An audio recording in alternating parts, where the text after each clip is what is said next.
اللہ تعالیٰ کے پاک نام سے اپنے آج کے سبق کا آغاز کرتے ہیں۔ پارہ نمبر 2 ہے، سورہ البقرہ ہے اور آیت نمبر 229 to 29۔ ارشاد باری تعالیٰ ہے، الطلاق مرتان فامساک بمعروف او تسریح باحسان ولا یحل لکم ان تأخذوا مما آتیتموہن شیئا الا ان یخافا الا یقیما حدود اللہ فإن خفتم ألا يقيما حدود الله فلا جناح عليهما فيما افتدت به تلك حدود الله فلا تعتدوها ومن يتعد حدود الله فأولئك هم الظالمون۔ لفظی ترجمہ ہے، الطلاق طلاق مرتان 2 مرتبہ ہے، فامساکن پھر روک لینا، بمعروف اچھے طریقے سے، او یا تسریحم رخصت کر دینا ہے، باحسان اچھے طریقے سے، ولا یحل اور نہیں وہ حلال لکم تمہارے لیے، ان یہ کہ تاخذوا تم سب لو، مما اس میں سے جو آتیتموہن تم سب دے چکے ہو انہیں، شیئن کچھ بھی، الا مگر، ان یہ کہ یخافا وہ دونوں ڈریں، اللہ یہ کہ نہ، یقیما وہ دونوں قائم رکھ سکیں گے، حدود اللہ اللہ تعالیٰ کی حدود، فإن پس اگر خفتم تم ڈرو، اللہ یہ کہ نہ، یقیما وہ دونوں قائم رکھ سکیں گے، حدود اللہ اللہ تعالیٰ کی حدیں، فلا جناح تو کوئی گناہ نہیں، علیہما ان دونوں پر، فیما اس پر جو افتدت بطور فدیہ دے، بہی اس کے بدلے میں، تل کا یہ حدود اللہ اللہ تعالیٰ کی حدیں ہیں، فلا تعتدوها پس تم مت تجاوز کرو ان سے، ومن اور جو یتعدی وہ تجاوز کرتا ہے، حدود اللہ اللہ کی حدوں سے، فاولئک تو وہی لوگ، ہم الظالمون سب ظالم ہیں۔ اس آیت مبارکہ کا شان نزول ہے، سیدہ عائشہ صدیقہ رضی اللہ عنہا روایت کرتی ہیں کہ زمانے جاہلیت میں ایک آدمی اپنی بیوی کو جتنی چاہتا طلاق دے دیتا اور پھر عدت کے اندر اسے رجوع کر لیتا اور پھر وہ اس کی بیوی رہتی، اور اس طرح خواہ وہ اسے 100 یا 100 سے زیادہ طلاق دے دیتا۔ اسی طرح ایک بار ایک شخص نے اپنی بیوی سے کہا کہ اللہ کی قسم، نہ میں تجھے کبھی ایسی طلاق دوں گا کہ تو مجھ سے جدا ہو، اور نہ ہی تجھ کو سکون سے بسنے دوں گا۔ اس کی بیوی نے کہا، یہ کس طرح ممکن ہے؟ وہ کہنے لگا، میں تجھے طلاق دیتا رہوں گا، جب تیری عدت کی مدت ختم ہونے والی ہوگی تجھ سے پھر رجوع کر لیا کروں گا۔ اس عورت نے جا کر رسول اللہ صلی اللہ علیہ وآلہ وسلم کی خدمت میں سارا واقعہ سنایا۔ آپ صلی اللہ علیہ وآلہ وسلم یہ سن کر خاموش ہو گئے، حتیٰ کہ اللہ تعالیٰ نے قرآن کریم کی یہ آیت اتار دی، الطلاق مرتان، یعنی وہ طلاق جس میں رجوع کرنا درست ہے وہ 2 مرتبہ ہے۔ الطلاق مرتان طلاق رجعی ہے اور یہ صرف 2 بار ہے۔ رجعی طلاق 2 بار سے مراد یہ ہے کہ وہ طلاق جس میں شوہر کو بیوی سے رجوع کرنے کا حق ہے وہ 2 مرتبہ ہے، کیونکہ تیسری مرتبہ طلاق دینے کے بعد رجوع کی اجازت نہیں ہے۔ اللہ تعالیٰ نے مرد کو صرف 3 طلاقوں کا حق دیا ہے اور رجوع کا حق صرف 2 طلاقوں تک قائم رکھا ہے۔ اللہ تعالیٰ نے طلاق دینے کے حق کو محدود اس لیے رکھا کہ دور جاہلیت میں طلاق دینے کا حق غیر محدود تھا، جس کی وجہ سے عورت کو نہ بسایا جاتا تھا نہ آزاد کیا جاتا تھا۔ اللہ تعالیٰ نے اس حق کو محدود کر کے اس ظلم کے دروازے بند کر دیے ہیں۔ طلاق کا مسنون طریقہ یہ ہے کہ 2 عادل گواہوں کی موجودگی میں عورت کو حالت طہر میں ایک بار طلاق دی جائے، اور وہ طہر ایسا ہو کہ شوہر نے اس پہ بیوی سے جمع نہ کیا ہو، پھر اگر مرد چاہے تو دوسرے طہر میں دوسری طلاق دے دے، اور ورنہ ایک ہی طلاق پر عدت گزر جانے کے بعد بھی طلاق واقع ہو جاتی ہے۔ حیض یا حالت طہر میں جمع کے بعد عورت کو طلاق دینا سنت کے خلاف ہے۔ طلاق کے بارے میں سیدنا ابن عمر رضی اللہ عنہ سے روایت ہے کہ رسول اللہ صلی اللہ علیہ وآلہ وسلم نے فرمایا، اللہ تعالیٰ کے نزدیک جائز اشیاء میں سب سے ناپسندیدہ چیز طلاق ہے۔ الطلاق مرتان یعنی طلاق 2 مرتبہ ہے۔ اس سے مراد یہ ہے کہ اگر شوہر اپنی بیوی کو طلاق دے دیتا ہے تو اس کی عدت 3 مہینے ہے۔ اب 3 مہینہ گزرنے سے پہلے اگر شوہر رجوع کر لیتا ہے تو وہ دونوں میاں بیوی اکٹھے رہ سکتے ہیں بغیر حلالہ کے، لیکن اگر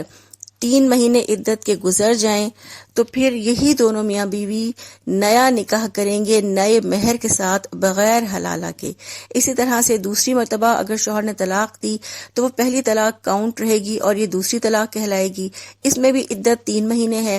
اگر 3 مہینے کی عدت گزرنے سے پہلے شوہر رجوع کر لے تو وہ دونوں میاں بیوی ہیں، لیکن اگر عدت کے 3 مہینے گزر جائیں تو دونوں میاں بیوی نیا نکاح کریں گے نئے مہر کے ساتھ، یہ دوسری طلاق ہوگی۔ پھر اگر شوہر تیسری مرتبہ اپنی بیوی کو طلاق دے تو پھر اب رجوع کی گنجائش نہیں ہوگی اور ان دونوں کے درمیان علیحدگی ہو جائے گی، طلاق واقع ہو جائے گی۔ پھر فرمایا فَإِمْسَاكُمْ بِمَعْرُوفٍ، یا تو پھر اچھے طریقے سے روک لینا ہے، او تسریحم بِإِحسان، یا نیکی کے ساتھ رخصت کر دینا ہے۔ اس سے مراد یہ ہے کہ اس عورت سے رجوع کر کے یا تو اسے اچھے طریقے سے بسا لو، یعنی اس کے ساتھ حسن سلوک کرو، اور اگر بسنا نہیں چاہتے تو پھر نیکی کے ساتھ رخصت کرو، یعنی احسن انداز میں طلاق دو، اگر حق مہر رہتا ہے تو اسے ادا کرو، کچھ مال و متاع دو، کچھ سامان دے کر رخصت کرو، اور پھر برائی کے ساتھ اس عورت کا تذکرہ نہ کرو۔ اور بھلائی یہ بھی ہے کہ بیوی کو جو مال دیا ہے اس میں سے کچھ بھی واپس نہ لو۔ پھر فرمایا وَلَا يَحِلُّ لَكُمْ أَن تَأْخُذُوا مِمَّا آتَيْتُمُوهُنَّ شَيْئًا، اور تمہارے لیے حلال نہیں کہ تم اس میں سے کچھ لے لو جو تم نے اس کو دے دیا، یعنی مہر۔ اس سے مراد یہ ہے کہ شوہر اپنی بیوی کو جو کچھ دے چکا ہو اس میں سے کوئی چیز لینے کا حقدار نہیں ہے، مثلا اگر مہر ادا کر چکا یا زیور یا کپڑے، پلاٹ، گھر، کوئی بھی چیز اگر دے چکا تو وہ واپس نہیں لے گا۔ پھر فرمایا الا ان یخافا اللہ یقیما حدود اللہ، مگر دونوں کو خوف ہو کہ وہ دونوں اللہ کی حدود کو قائم نہیں رکھ سکیں گے۔ اس سے مراد یہ ہے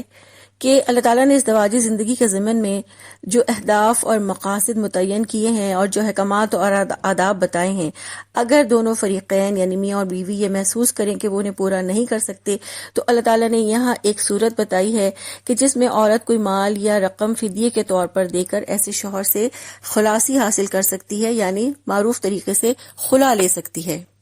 پھر فرمایا فلا جناح علیہما فیما افتدت بہ، تو ان دونوں پر اس میں کوئی گناہ نہیں جو عورت فدیے میں دے، یعنی ان دونوں پر کوئی گناہ نہیں جو عورت خلا کے فدیے میں دے۔ خلا سے مراد ہے کہ ایک عورت کا اپنے شوہر کو کچھ دے کر طلاق حاصل کرنا۔ اس کی صورت یہ ہے کہ اگر عورت اپنے شوہر کو اس کی عادات یا جسمانی بدصورتی کی وجہ سے یا کسی اور بد کرداری کی وجہ سے ناپسند کرتی ہو اور ڈرتی ہو کہ وہ شوہر کے حقوق کے بارے میں اللہ تعالیٰ کی اطاعت نہیں کر سکے گی تو وہ خلا کے ذریعے طلاق حاصل کر سکتی ہے۔ خلا کے اس حکم سے یہ پتہ چلتا ہے کہ جب خوف ہو کہ وہ دونوں یعنی میاں اور بیوی اللہ تعالیٰ کی حدود کو قائم نہیں رکھ سکیں گے تو عورت جو معاوضہ دے گی اس پر کوئی گناہ نہیں، اس لیے کہ یہ اس جدائی کا معاوضہ ہے جو عورت شوہر سے حاصل کرنا چاہتی ہے۔ کے بعد اگر عورت شوہر سے علیحدہ ہونا چاہے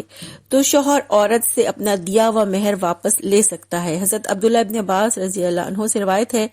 کہ حضرت ثابت بن قیس رضی اللہ عنہ کی بیوی نبی اکرم صلی اللہ علیہ وآلہ وسلم کی خدمت میں حاضر ہوئی اور عرض کیا، اللہ کے رسول صلی اللہ علیہ وآلہ وسلم، میں ثابت بن قیس کی دینداری اور اخلاق میں عیب نہیں نکالتی، بلکہ مجھے مسلمان ہو کر شوہر کی ناشکری کے گناہ میں مبتلا ہونا پسند نہیں۔ رسول اللہ صلی اللہ علیہ وآلہ وسلم نے دریافت فرمایا، کیا تم ثابت کا مہر میں دیا ہوا باغ واپس کرنے کو تیار ہو؟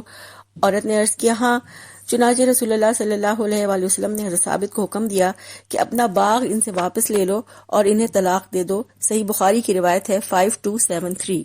یہ خلا عورت عدالت کے ذریعے حاصل کرتی ہے، اور اگر شوہر عدالت کا حکم نہ مانے تو ایسی صورت میں عدالت نکاح کو فسخ کر سکتی ہے۔ اور یہ بات بھی یاد رہے کہ عورت بغیر کسی معقول عذر کے طلاق کا مطالبہ نہیں کر سکتی۔ اللہ کے رسول صلی اللہ علیہ وآلہ وسلم نے فرمایا، جس عورت نے بغیر وجہ کے اپنے شوہر سے طلاق مانگی اس پر جنت کی خوشبو بھی حرام ہے۔ اور ایک اور حدیث میں آپ صلی اللہ علیہ وآلہ وسلم نے فرمایا، بلا وجہ خلا حاصل کرنے والی عورتیں منافق ہیں۔ خلا کی عدت ایک حیض ہے۔ پھر فرمایا تلک حدود اللہ فلا تعتدوها، یہ اللہ تعالیٰ کی حدود ہیں چنانچہ ان سے آگے نہ بڑھو۔ اللہ تعالیٰ کی حدود سے مراد نکاح کے احکامات ہیں، طلاق کے احکامات ہیں اور خلا کے احکامات ہیں۔ اللہ تعالیٰ نے حکم دیا ہے کہ ان سے آگے نہ بڑھو، یعنی ان کی مخالفت نہ کرو، اور یہ کہ حلال سے تجاوز کر کے حرام کی طرف نہ جاؤ، احسان سے تجاوز کر کے برائی کی طرف نہ جاؤ۔ پھر فرمایا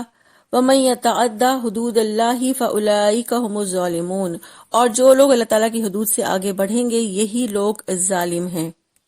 اس سے پتہ چلتا ہے کہ جو کوئی اللہ تعالیٰ کے احکامات کی مخالفت کرتا ہے وہ اپنے آپ کو اللہ تعالیٰ کی ناراضگی کے لیے پیش کر کے ظالموں میں سے ہو جاتا ہے اور اپنے آپ کو شدید عذاب کا مستحق بنا لیتا ہے۔ اسی طرح اللہ تعالیٰ کی حدود سے نکل جانے والا اپنی بیوی کا مال ہتھیا کر اس پر ظلم کرتا ہے اور اس کی زندگی کو تنگ کر کے اپنے اوپر ظلم کرتا ہے، وہ اپنے بچوں پر، رشتہ داروں پر ظلم کرتا ہے، اور اس طرح کے اپنے تعلق کی وجہ سے تکلیف محسوس کرتے ہیں، اور بیوی کے رشتہ دار تو مالی، ذہنی اور معاشرتی ہر طرح کی اذیتیں برداشت کرتے ہیں۔ یہ سب اللہ تعالیٰ کی حدود توڑنے کی وجہ سے ہے، اس لیے اللہ تعالیٰ نے حدود کی حفاظت کرنے کا حکم فرمایا ہے۔ اللہ کے رسول صلی اللہ علیہ وآلہ وسلم نے فرمایا، اللہ تعالیٰ نے جو حدیں مقرر کی ہیں ان سے آگے نہ بڑھو، جو فرائض متعین فرما دیے انہیں ضائع نہ کرو، جو چیزیں حرام کر دی ہیں ان کی حرمتوں کے پردے نہ توڑو، اور جن سے بھول کر نہیں بلکہ ترس کھا کر خاموشی اختیار فرمائی ہے ان کی کرید نہ کرو۔ اللہ تعالیٰ سے دعا ہے کہ اللہ سبحانہ و تعالیٰ ہمیں طلاق کے، خلا اور عدت کے احکامات صحیح طریقے سے سمجھنے کی توفیق عطا فرمائیں، اور اللہ تعالیٰ اپنی حدود کی حفاظت کرنے کی توفیق عطا فرمائیں، آمین۔ سبحانک اللہم و بحمدک، نشہد ان لا الہ الا انت، نستغفرک و نتوب الیک۔ السلام علیکم ورحمۃ اللہ وبرکاتہ۔